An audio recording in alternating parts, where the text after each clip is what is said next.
Decided to try IDD therapy because I'd gone through several different types of treatment, which were more, manual type massages and so forth for 2 herniated discs that I had in my neck. Got some relief, but not enough, and just kind of did some experimentation on my own to look around and research on Google and heard about this type of treatment. So I Googled IDD therapy, and that's how I found the Disc and Spine Center. I just moved back here from New York City, so I was kind of looking for someone in the area. And that's how I found you guys and gave it a shot.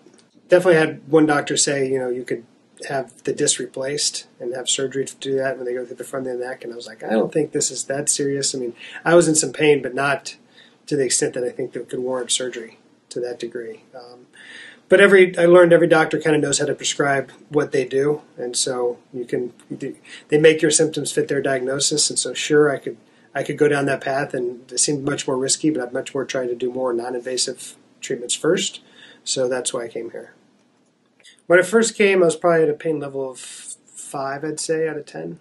Through the first few treatments, I didn't see much of a difference, but over time, I would say after probably about 15 different treatments, I started noticing that the pain was gradually going away, and now it's probably down to like a 1, if anything. So definitely saw a lot of progress, and the staff here was great. Initially made the injury that caused the problem actually when my neck was really stiff from kind of tweaking it, lifting weights, and then I went and played golf, and golf exacerbated the problem. And I think that's when I herniated the disc the first time. Mm-hmm. So golf was definitely something that aggravated it, which was not something that made me very happy. So luckily I've gotten to where the pain level's pretty much gone, and I can play golf as much as I want. So I would say I'm back to fully doing everything that I was doing prior.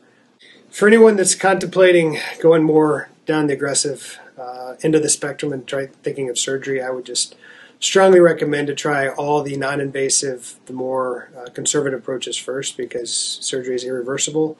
And I'm sure there's many great doctors everywhere that are doing what they can, but I've seen firsthand people that I know that have tried surgeries, and it seems like it's a quick fix, but I think the invasion of the body can have knock-on effects that are hard to mitigate later on, versus going more conservative treatment, where you're actually just trying to aid your body into healing itself.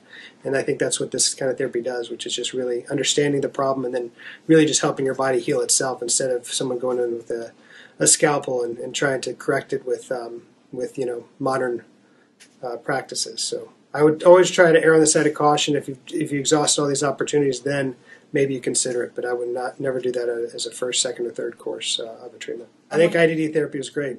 I had probably 20 plus treatments, and my pain is pretty much completely gone, so very happy.